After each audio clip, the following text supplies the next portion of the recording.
So today I just wanted to cover 3 different options for driving.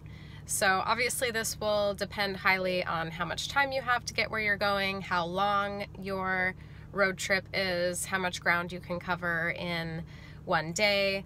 But these are 3 options that seem to work really well for people. So the first option is if you're taking a trip that's going to take longer than one day, you plan a stop in the middle and you plan to only drive really during daylight hours and take it in 2 days or more if you need to, planning a stop with family or friends or at a hotel in between. And that option is best if you're not comfortable driving at night. If you have stops along the way that you want to make and see people anyway, and you know that you have a place to sleep. We've done that several times where we kind of have a halfway point where we have some friends, so it's kind of a fun opportunity to stay with friends as well. So that option is driving just during the day, stopping somewhere at night. I even know a few people who will look for a local KOA campground and stop there for the night. It's cheaper than hotel and you actually can get cabins there. So you just need blankets or sleeping bags and pillows, which you probably already have anyway. And oftentimes they'll have like a pool or a playground at the KOA campground. So that is one thing to look into if you don't have friends or family on your route, but you think that you want to stay overnight somewhere. Check out the KOA campgrounds. The second option for driving road trips is to drive all the way through the night.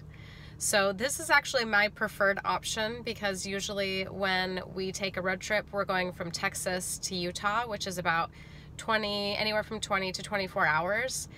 And if we leave in the afternoon and then drive all the way through the night, we get there the next morning, mid-morning.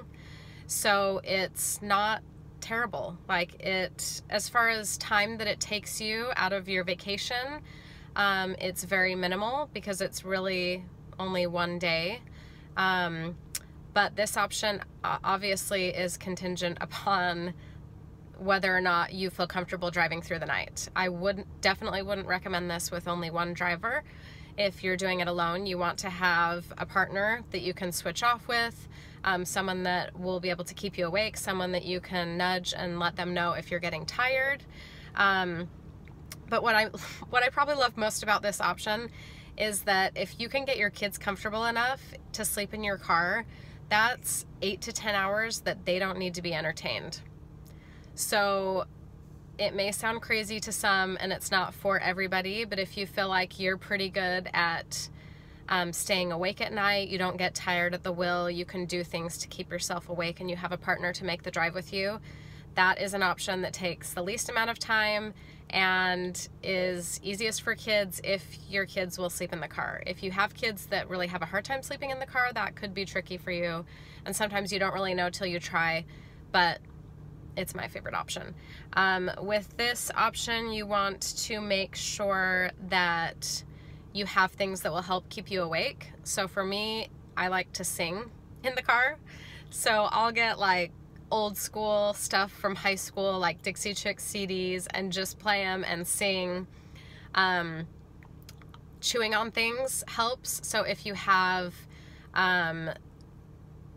like carrots to chew on, something that is like loud and crunchy, that really helps keep me awake. Or sunflower seeds, pistachios that have the shells on them that like you de-shell them in your mouth, something that takes a long time to eat and is crunchy and has texture that you kind of have to think a little about, that will help you stay awake. And then obviously caffeine, you do what you gotta do.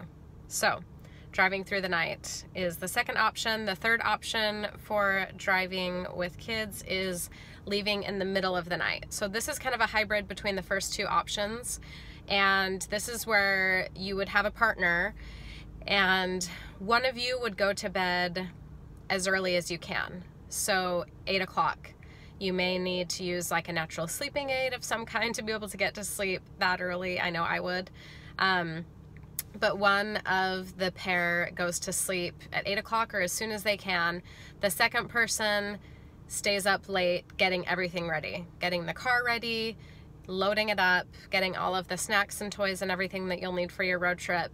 And then sometime in the middle of the night, 2 a.m., 3 a.m., 4 a.m., you load up the kids into the car, and then the person who was sleeping, who has had 5 or 6 hours of sleep at this time, takes over the driving, and the person who was getting the car packed and loaded sleeps in the car for a few hours while the first person is driving. So this is a good option if you know that you both can't stay awake all night, or if you feel like especially one of you needs to get some sleep in a bed before you leave. With this option, you want to make sure that you're leaving close enough to the middle of the night that kids aren't going to think that it's morning when you move them into the car. So we've made the mistake before of trying to just leave really early in the morning at like 5 or 6 a.m. and thinking, oh, well, our kids usually sleep until 8, and so they'll definitely sleep for 2 more hours. If it's close enough to their, even if it's like 2 or 3 hours before they usually wake up in the morning, chances are probably pretty good that they won't go back to sleep. So with this option, I'd recommend leaving like 2, 3, 4 a.m. at the latest, just so that you make sure that your kids still are in night mode and that they'll go back to sleep, and you get to still utilize having, 4 or 5 or 6 hours of driving when the kids are asleep. So those are the 3 options for road trips. I'd love to hear if you have any other options that you've tried as far as just driving wise that have worked for you. Comment on my latest post, or you can send me a DM because I always love getting new ideas. So stay tuned tomorrow because we're going to be talking all about food and snacks for the car, and it's going to be a good one.